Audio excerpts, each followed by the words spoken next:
नमस्कार दोस्तों, आपके अपने YouTube चैनल एनपी एजुकेशन पर आपका स्वागत है। अगर हम लोगों ने अब तक गणित में जो ज्यामिति था, ज्यामिति में पार्ट नंबर 1, 2, 3 और 4 तक अध्ययन कर लिया है। आज ज्यामिति का पार्ट नंबर 5 होगा और यह जो पार्ट नंबर 5 है वह केवल किस पर आधारित है? क्वेश्चनों पर आधारित है। क्योंकि अगर हमने रेखा एवं कोण को पढ़ा है तो देखिए उसका कितना महत्व है कि आज तक के एग्जाम में जो प्रश्न बने हैं आज उन प्रश्नों को हम लोग सॉल्व करेंगे। तो चलिए देर न करते हुए हम लोग प्रश्नों को सॉल्व करते हैं। देखिए एक क्वेश्चन पूछा गया था यूपी टेट 2020 में, यानी क्वेश्चन नंबर जो हमारा फर्स्ट है वह यूपी टेट 2020 का है। देखिए यह पूछा क्या गया था कि एक सरल रेखा पर स्थित बिंदुओं की संख्या होती है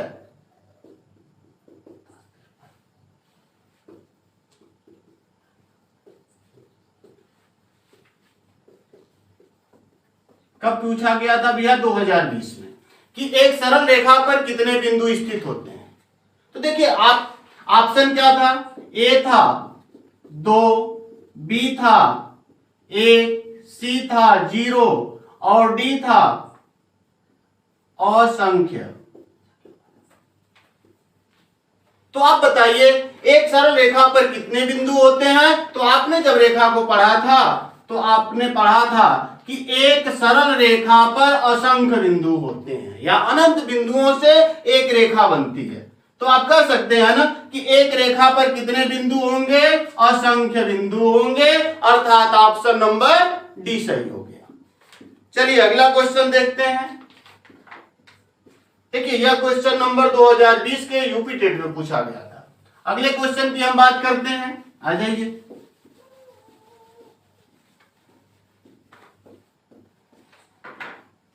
क्वेश्चन नंबर 2, दो कोटि पूरक कोणों का अंतर 40 है।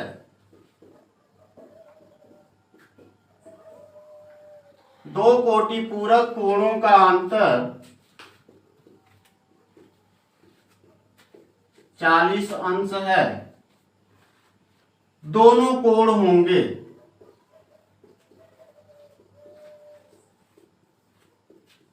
यह कब पूछा गया था? 2017 के टेट में यह प्रश्न पूछा गया था यूपी टेट में कि दो कोटि पूरक कोणों का अंतर 40 अंश है तो वह कोण है। अब ऑप्शन देखिएगा। ऑप्शन ए था 65 अंश, 35 अंश। ऑप्शन बी था 70 अंश, 30 अंश। ऑप्शन सी था 25 अंश, 65 अंश। ऑप्शन डी था 70 अंश, 110 अंश। अब देखिए कह रहा है कि दो कोटि पूरक कोण कौन होंगे भैया? तो उन दो कोणों का योगफल जो 90 अंश के बराबर हो जाए उसे हम कोटि पूरक कोण कहते हैं। तो देखिए यहां 60, 65 और 35 तो 100 हो जाएगा, अर्थात यह होगा नहीं। 70 और 30 भी 100 हो जाएगा, यह होगा नहीं। 70 और 110 180 हो जाएगा तो यह भी नहीं होगा, यह भी नहीं होगा ना।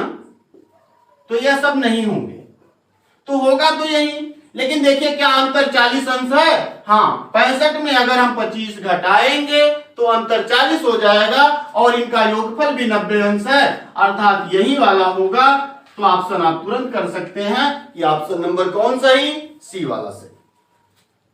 ठीक है, आगे देखते हैं। देखिए चलिए अगले क्वेश्चन की तरफ पढ़ते हैं। क्योंकि कहा गया ना, डॉक्टर बी.आर. अम्बेडकर ने कहा कि शिक्षा वह शेरनी का दूध है जो जितना पिएगा उतना दहाड़ेगा। यदि आपने हमारा 1 से लेकर 4 तक देखा है तो आप बड़ी आसानी से इसका उत्तर दे सकते हैं। अगर नहीं देखा हो तो आप देख लीजिए हमारा पार्ट नंबर 1 से लेकर 4 तक जो हमने पढ़ाया इस चीज पे। अब क्वेश्चन नंबर 3 देखिए। क्वेश्चन नंबर 3 क्या है? 138 अंश के संपूरक कोण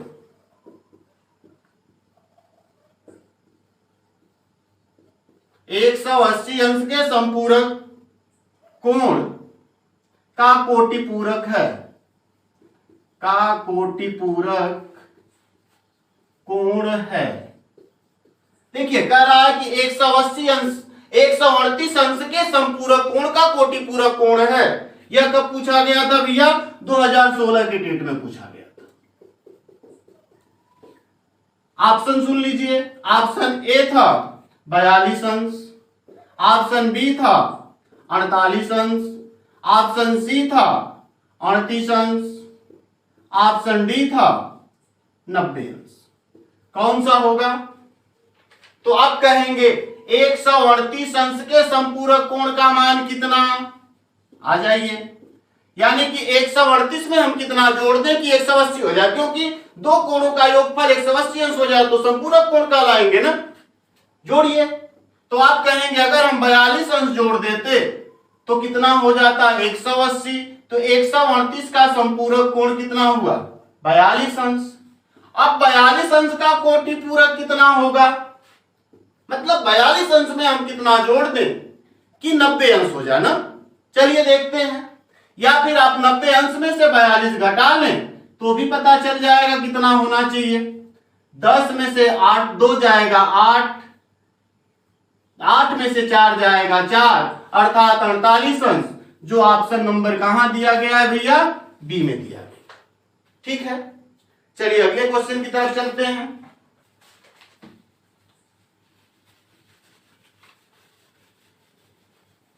अब जो क्वेश्चन नंबर हमारा है 4, क्वेश्चन नंबर 4 की हम बात कर लेते हैं।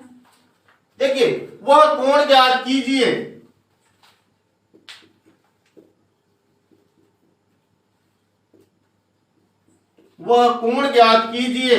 जो अपने कोटि पूरक कोण के बराबर है।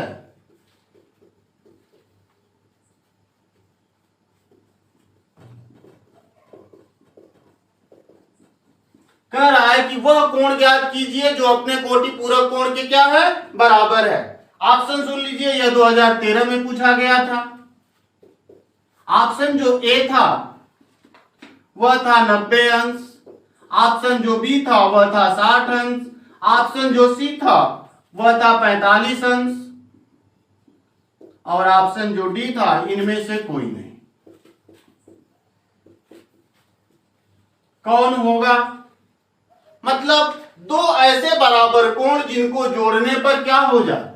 कोटि पूरक, यानी कि 90 अंश के बराबर हो जाए तो भैया दोनों बराबर होंगे, तो अर्थात कौन वाला? 45 अंश को जोड़ेंगे ना तब 90 अंश होगा, तो अर्थात यह 45 अंश हो जाएगा। देखिए ऐसे ऐसे क्वेश्चन पूछे गए थे।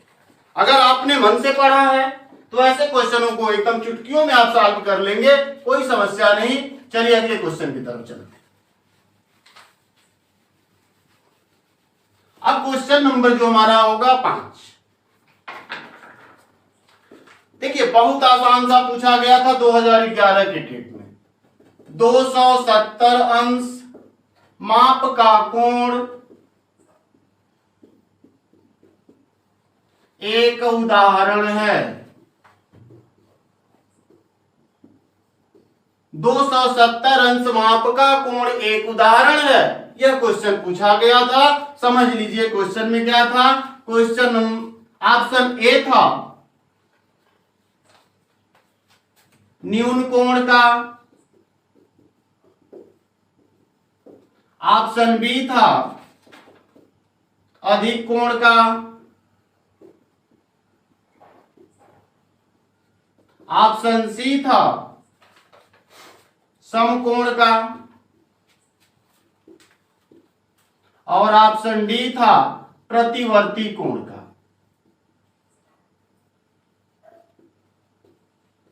देखिए 270 अंश माप का कोण उदाहरण है। समझिए इस चीज को। न्यून कोण में आपने क्या पढ़ा था कि वह कोण जो 0 अंश से बड़ा और 90 अंश से छोटा हो, या 0 अंश से अधिक और 90 अंश से कम हो, उसे हम न्यून कोण कहते हैं। तो यह तो होगा नहीं भैया, यहां 270 है। अधिक कोण में आपने पढ़ा था कि वह कोण जो 90 अंश से बड़ा हो लेकिन क्या हो 180 अंश से छोटा हो, तो यह वाला भी नहीं होगा। समकोण में आपने पढ़ा था कि 90 अंश के कोण को हम हम समकोण कहते हैं, तो यह भी नहीं होगा। अब बचा कौन? प्रतिवर्ती कोण। अब प्रतिवर्ती कोण क्या होता है? तो आप कहेंगे वह कोण जो 180 अंश से बड़ा हो और 360 अंश से कम हो, उस कोण को हम प्रतिवर्ती कोण कहते हैं। तो वह क्या है? 270 अंश। देखिए 180 अंश से बड़ा है और 360 अंश से कम है, यही है ना। प्रतिवर्ती कोण का और नाम क्या था? तो आपने कहा था बृहद कोण, फिर आपने कहा था पुनर्युक्त कोण, लेकिन अंग्रेजी में इसका नाम क्या था? Reflex angle. भले हिंदी में उसका प्रतिवर्ती कोण कहें, बृहद कोण कहें या पुनर्युक्त कोण कहें, लेकिन अंग्रेजी में इसको रिफ्लेक्स एंगल कहते हैं। तो सीधी सी बात, अगर अंग्रेजी नाम आपको याद है तो बड़ा आसानी से कर लेंगे। तो 270 अंश माप का उदाहरण क्या है? तो प्रतिवर्ती कोण का, अर्थात ऑप्शन नंबर डी सही हो। सही। चलिए अगले क्वेश्चन की तरफ बढ़ते हैं। क्वेश्चन नंबर नेक्स्ट देखते हैं क्या है।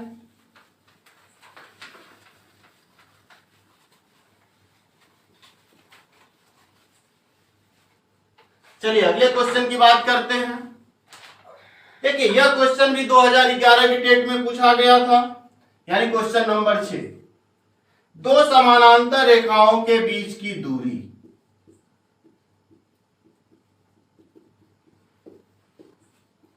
दो समानांतर रेखाओं के बीच की दूरी 2011 के टेट में पूछा गया था। ऑप्शन सुन लीजिए। ए कह रहा है घटती है, बी कह रहा है बराबर रहती है, सी कह रहा है बढ़ती है और डी कह रहा है घट या बढ़ सकती है। चलिए बताइए क्या होगा। तो आपने अगर पढ़ा होगा तो दो समानांतर रेखा हम किसे कहते हैं? तो दो समानांतर ऐसी रेखाएं जिनके बीच की दूरी सदैव समान रहती है, उनको हम समानांतर रेखा कहते हैं। तो कौन सा ऑप्शन होगा? बराबर रहती है ना, तो ऑप्शन नंबर बी होगा। देखिए कितना आसान आसान क्वेश्चन आज तक के एग्जामों में पूछे गए। चलिए आगे देखते हैं।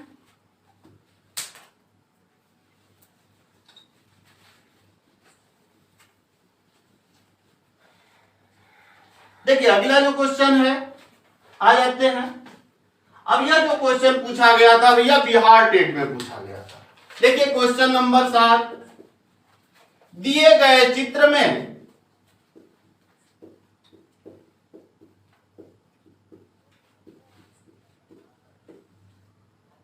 कोण AOB का मान है, यही क्वेश्चन था और 2011 के बिहार टेट में पूछा गया था।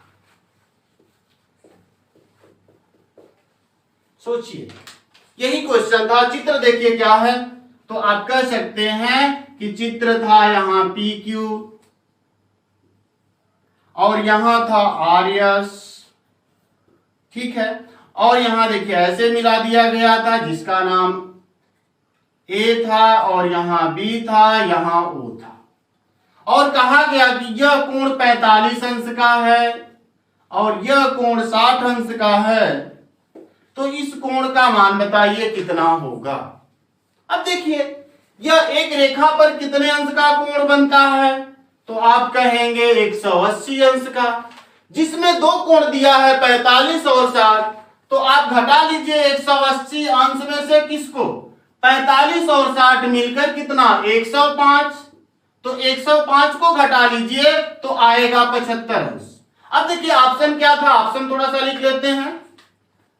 ऑप्शन ए था 75 अंश, ऑप्शन बी था 105 अंश, ऑप्शन सी था 90 अंश और ऑप्शन डी था इनमें से कोई नहीं। तो कौन सा होगा भैया? 75 अंश आया, अर्थात ऑप्शन नंबर ए सही था ना, ऑप्शन नंबर ए सही था। चलिए एक क्वेश्चन और देख लेते हैं जल्दी जल्दी। Question number 8।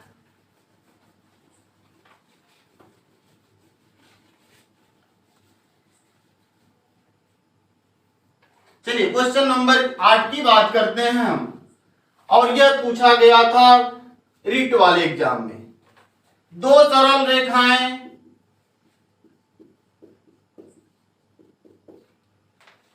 AB तथा CD परस्पर बिंदु O पर काटती हैं। O पर काटती हैं, ठीक। यदि कोण AOC बराबर 50 अंश हो तो कोण BOC का मान बराबर है। कब पूछा गया था भैया? रिट में पूछा गया था 2016 में। देखिए यही क्वेश्चन पूछा गया था। देखिए चित्र बना देते हैं, और यह था A B, यह था C और D। यहां ऊपर काट रही हैं, तो कह रहा है कि AOC यानी इसका मान 50 अंश। तो देखिए मान किसका पूछ रहा है? BOC का ना। देखिए BOC अर्थात इस कोण का मान पूछ रहा है। ऑप्शन सुन लीजिए। ऑप्शन ए था 40 अंश, ऑप्शन बी था 50 अंश, ऑप्शन सी था 140 अंश, और ऑप्शन डी था 130 अंश। चलिए देखते हैं। देखिए यह कोण 50 अंश का, तो यह कोण कितना? एक रेखा पर 180 अंश का कोण बनता है, तो 50 में हम कितना जोड़े तो 180 होगा, तो आप कहेंगे 130 अंश जोड़े तो, अर्थात इसका ऑप्शन नंबर कौन सही? डी वाला। तो देखिए इसका ऑप्शन नंबर डी सही हो जाएगा। चलिए आज के लिए इतना ही प्रश्न, और जो बचे हैं कई एग्जामों में जो प्रश्न पूछे गए हैं अगले भाग में उसको हम लोग हल करने का प्रयत्न करेंगे। तब तक के लिए धन्यवाद। यदि वीडियो आपको पसंद आई हो तो लाइक, शेयर और सब्सक्राइब जरूर करें। धन्यवाद।